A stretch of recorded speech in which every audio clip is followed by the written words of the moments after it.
Excellences, Mesdames et Messieurs les commissaires nationaux, chers cadres et agents de la Commission nationale des droits de l'homme, chers compatriotes, le 25 avril de chaque année, le continent africain commémore la journée de la détention préventive.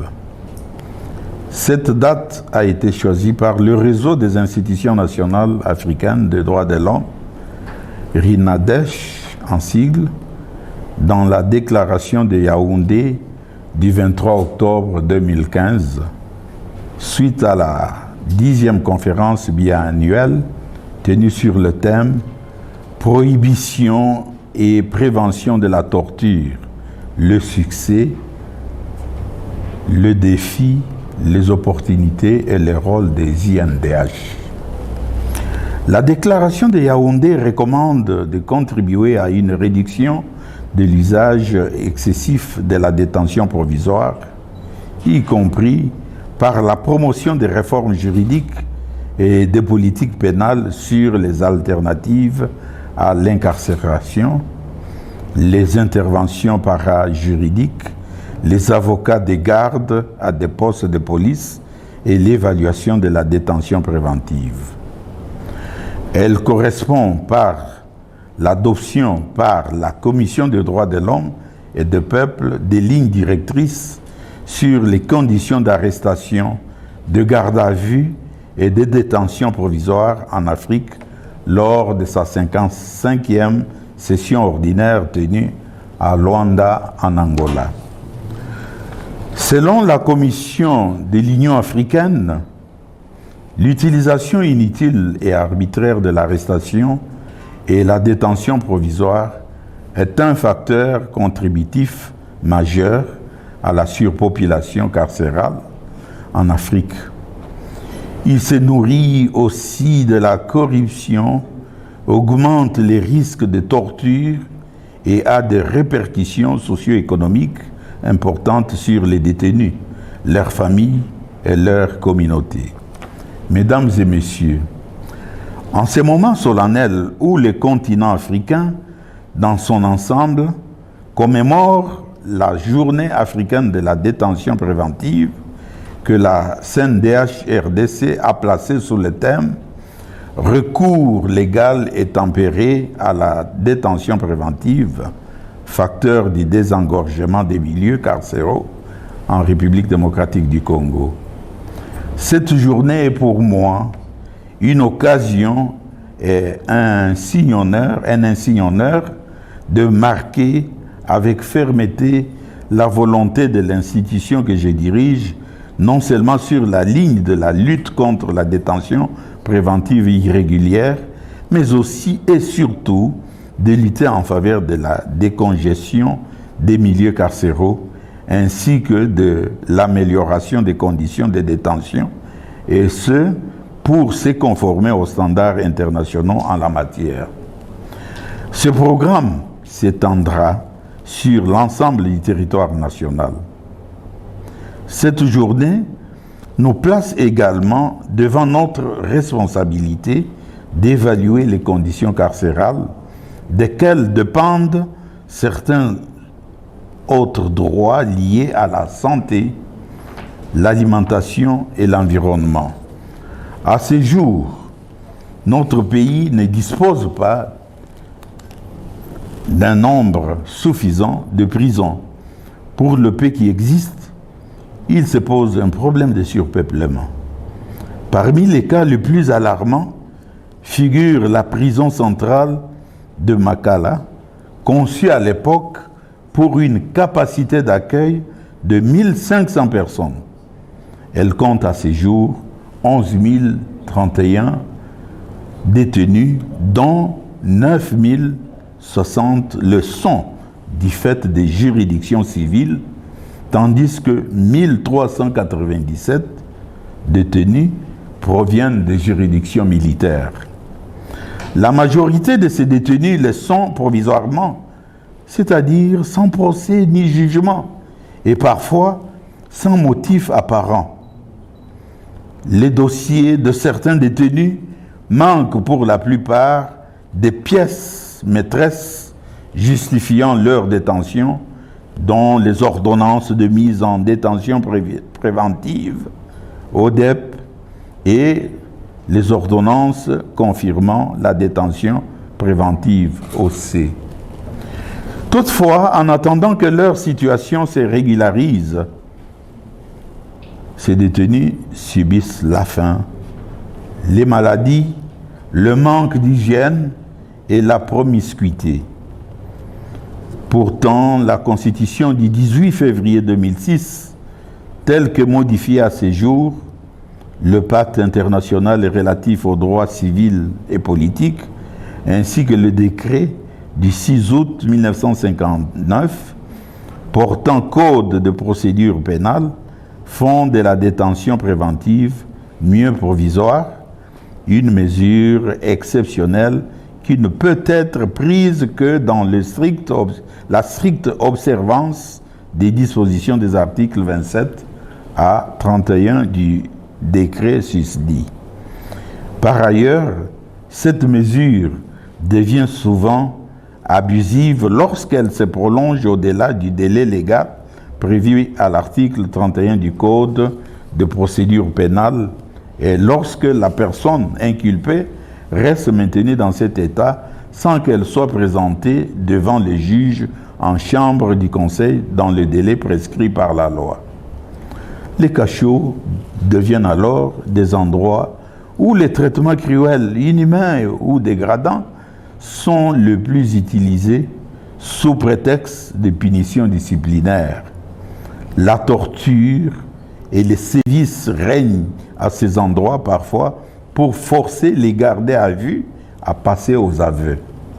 Mesdames et messieurs, les personnes en détention préventive jouissent, elles aussi, de droits garantis par la Constitution dans son titre 2 consacré aux droits humains, libertés fondamentales et des devoirs du citoyen et de l'État, de la Déclaration universelle des droits de l'homme, ainsi que 2 pactes internationaux, l'un relatif aux droits civils et politiques et l'autre aux droits économiques, sociaux et culturels.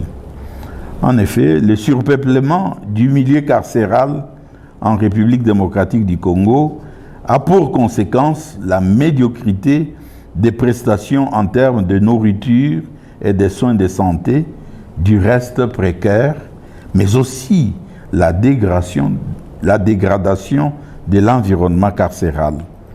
Sur ce chapitre, la prison de Makala dispose d'un seul centre de santé qui compte actuellement 370 cas graves et seulement 26 médecins pour un nombre de 11 031 détenus. Pire, ce centre ne répond pas aux normes modernes d'un centre de santé. Les cas de décès s'observent surtout lorsque une personne quitte le cachot déjà affaibli et atteinte par la maladie. Et vous pouvez deviner qu'il s'agit d'un milieu qui devient un milieu de mort, de décès pour ces détenus. Grâce à la collaboration avec notamment les institutions judiciaires, conformément aux prescrits de l'article 30 de la loi organique numéro 13/011 du 21 mars 2013, portant institution, organisation et fonctionnement de la CNDH, il sera procédé symboliquement dès aujourd'hui. Et en ce moment-ci, il sera donc procédé symboliquement par les chefs de parquet à la libération de quelques détenus pour faits bénins. Pour les juridictions civiles, 9 détenus bénéficieront de ces mesures.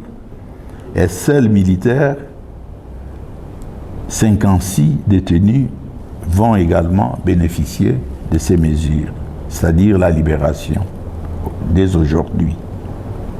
Au total, ce sont 5 cas. Cela dit, la Commission nationale des droits de l'homme, sur pied des dispositions pertinentes de l'article 4 de la loi organique précitée, qui fait d'elle un organisme technique et consultatif chargé de la promotion et de la protection des droits de l'homme, en veillant au respect de ceux-ci et des mécanismes de garantie des libertés fondamentales, recommande vivement aux autorités politico-administratives et judiciaires ce qui suit. 1.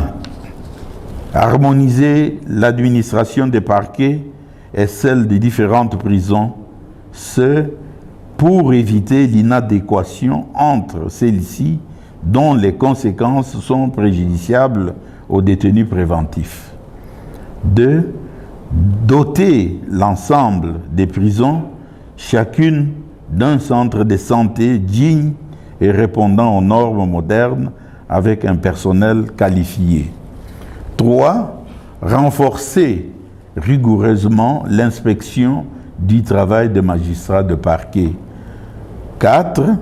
Réduire le recours systématique à la détention préventive et faire usage de mesures alternatives à la détention pour l'effet bénin, ce dans le but de décongestionner les milieux carcéraux en RDC.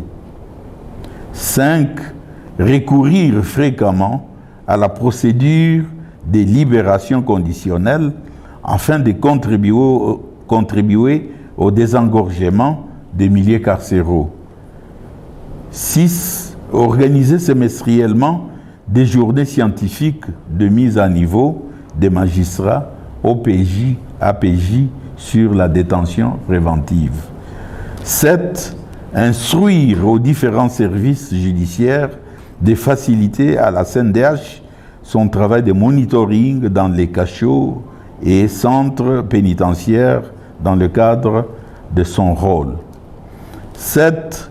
Réfectionner les prisons se trouvant en ruine et vétusté dans certains chefs-lieux des provinces et districts et construire de nouvelles prisons répondant aux standards internationaux, notamment dans les provinces nouvellement démembrées et districts. 9. Remettre en état les établissements de garde et d'éducation pour mineurs afin d'éviter leur présence en prison. Mesdames et messieurs, c'est avec une note marquée d'un engagement ferme de lutter contre les violations et atteintes aux droits de l'homme afin de contribuer à la construction d'une société démocratique où les droits de chaque citoyen sont de strict respect que la CNDH réitère en cette journée sa collaboration avec toutes les institutions de la République démocratique du Congo. Comme dit à l'entame de ce message, ce programme va s'étendre sur l'ensemble du territoire national. Puissent les autorités nationales, le partenaire technique et financier appuyer la CNDH RDC dans sa mission. Je recommande au peuple congolais de soutenir la CNDH, qui est une institution citoyenne appelée à promouvoir et à protéger ses droits. À tous et à chacun, je souhaite une bonne commémoration de la journée de la détention préventive. Je vous remercie.